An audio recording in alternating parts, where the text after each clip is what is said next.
Du skal lide for fellesskapet, boka du har skrevet nå. Så jeg lurer på hvorfor du har skrevet den boka her. Ja. Jeg har skrevet boka fordi jeg føler at det er et veldig trangt normalområde i Norge. Det er noen som, det å komme innenfor kan være litt vanskelig, av forskjellige grunner. Det kan være forskjellige grupper som faller utenfor. Jeg kommer selv fra en familie som var kristen, og det ble jeg mobbet for gjennom hele barndommen. Og egentlig har opplevd mye dårlig med det som voksen. Og så har jeg også vært i spirituelle miljøer, og ser også at det er en gruppe som kan bli veldig latterliggjort. Det er alternativet. Jeg har intervjuet folk som kommer fra andre land, og som er annerledes enn oss på forskjellige måter.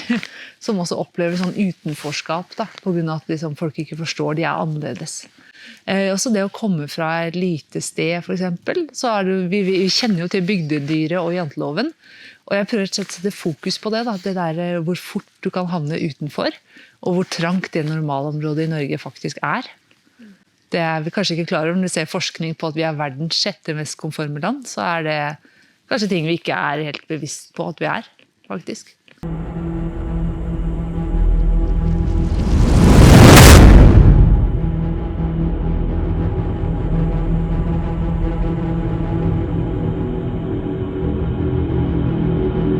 Litt om din bakgrunn. Ja. Jeg er utdannet journalist, og var journalist en del år i dagspressen i Vestfold, hovedsakelig. Så ble jeg medielærer på medier og kommunikasjon på videregående skole. Og så tok jeg noe utdanning og sånn ved siden av jobb også. Og så tok jeg en mastergrad i Australia, i fredsstudier. Ser mye på det underliggende konflikt mellom mennesker, og det er jo det den boka handler om. Så det er jo veldig relevant for min mastergrad, min kompetanse. Og så har jeg jobbet som journalist, som lærer, så har jeg jobbet med bistand. Jeg bodde i Uganda et år, bodde i Sør-Sudan et år, og jobbet med bistand. Og så jobbet jeg med bistand fra Oslo, som kommunikasjonsrådgiver. Så jeg har fått sett verden. Jeg har bodd i 3 andre land, og det er kanskje noe av det viktigste kompetansen til boka. Det at jeg har bodd i en kultur som er annerledes enn vår kultur. For det føler jeg er liksom der disse refleksjonene virkelig har startet. At vår kultur er litt trang. Liksom litt trangere enn litt andre steder. Og så har jeg reist mye, og jeg har backpacket, sovet på sovesal og så videre, og mange internasjonale venner, og jeg tenker også at det er litt trangt i Norge. Så det var derfor ville jeg skrive den boka.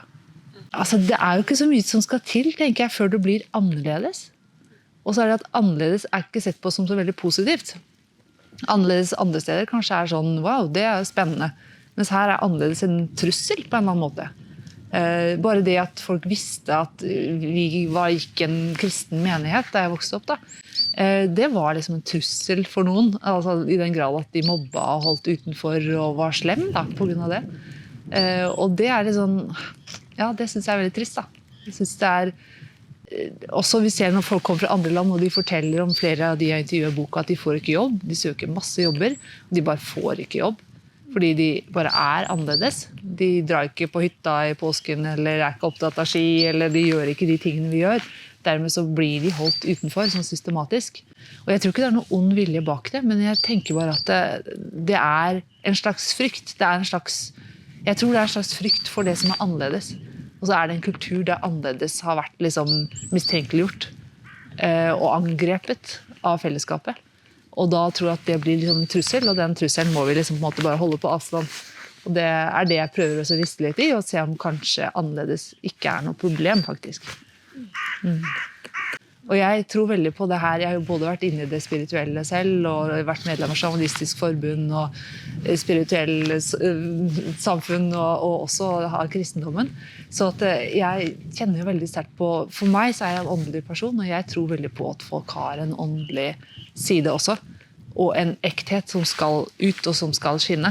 Og vi har noe å bidra med alle sammen. Og vi har noe vakkert i oss alle sammen. Men hvis vi ikke tør å slippe fram det, så blir vi veldig nøytrale og veldig, hva skal jeg si, vi kommer kanskje ikke helt inn i livs... Det som var meningen at vi skulle være i livet. Tørre å være seg selv, og tørre å gi den plassen til andre også.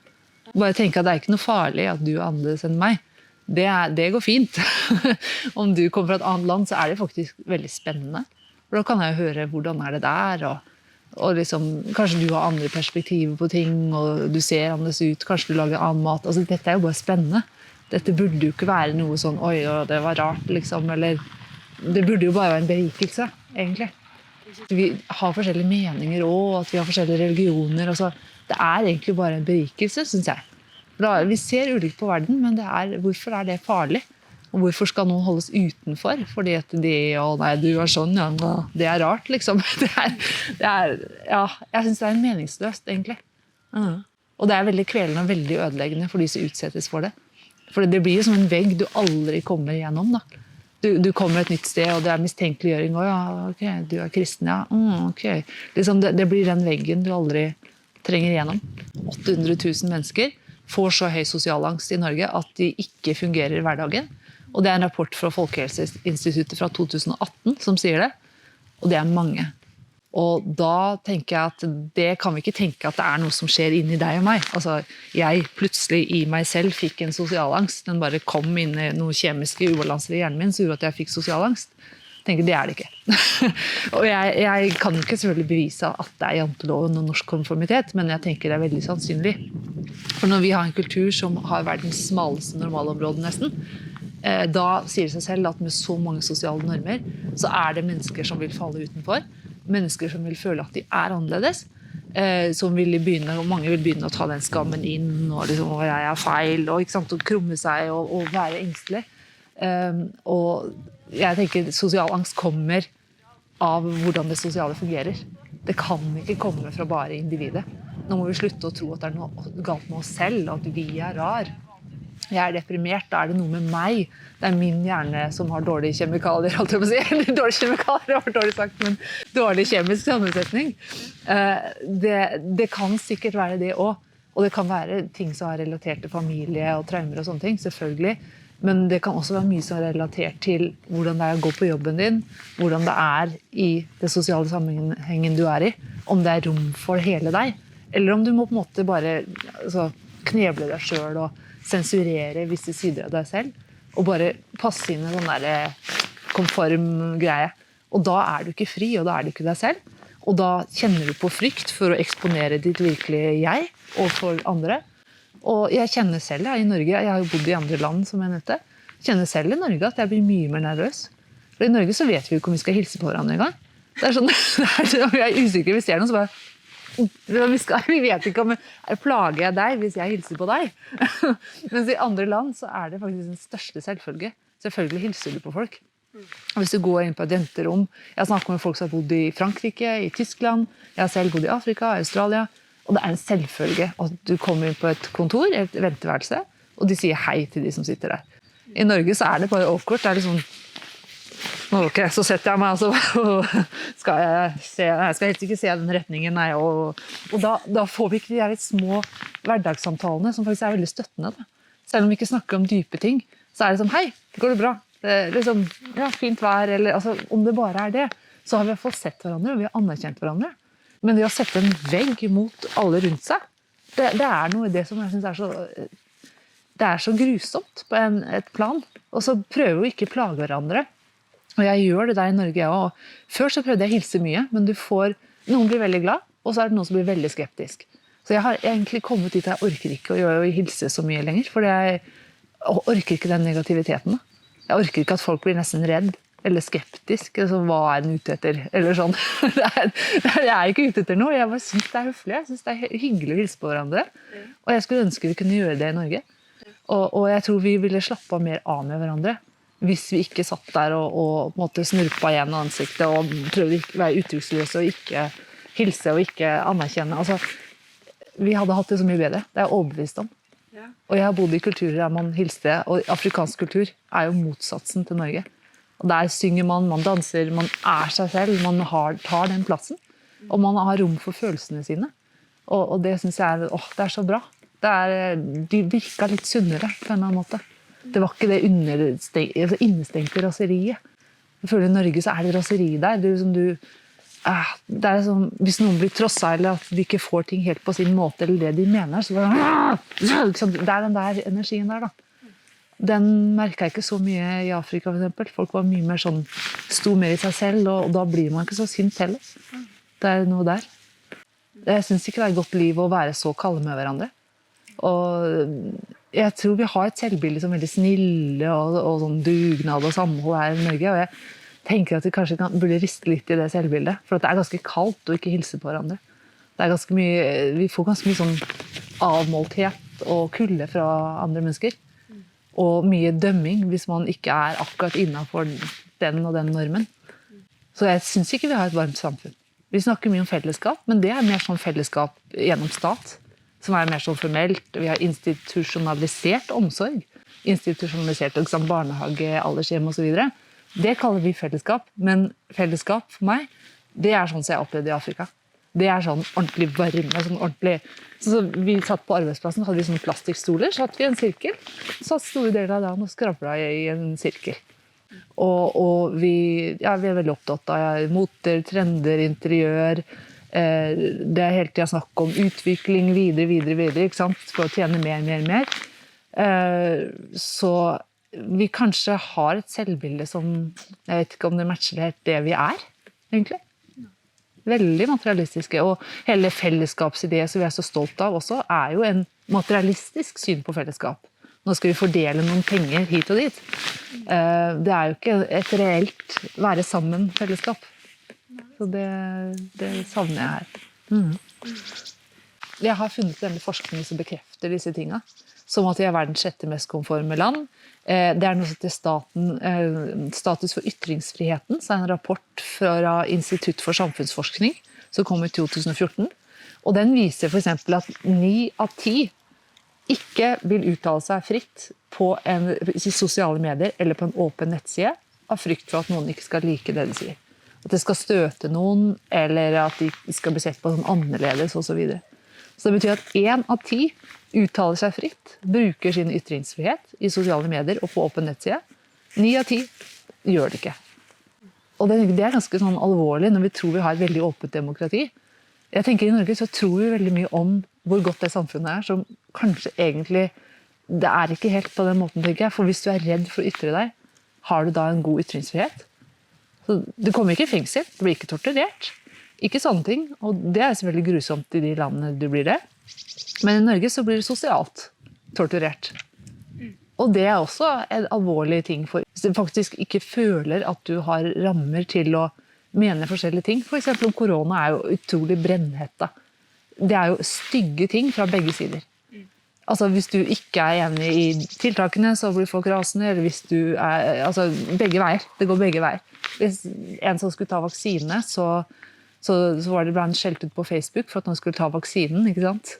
Ja, og andre, for da var det folk som var imot den, ikke sant? Og så er det andre som er for, og så blir du skjelt ut hvis du ikke tar den. Og ikke sant? Hvor hardt det er, og hvor mye du risikerer av raseri, da, hvis du på en måte mener noe annet enn gruppen. Ja. Eller det som liksom er riktig å mene. Og det raseriet er jo folk klar over I den sånn grad at de sier at jeg er modig som skriver denne boka. Fordi at jeg går rett inn I de mekanismene.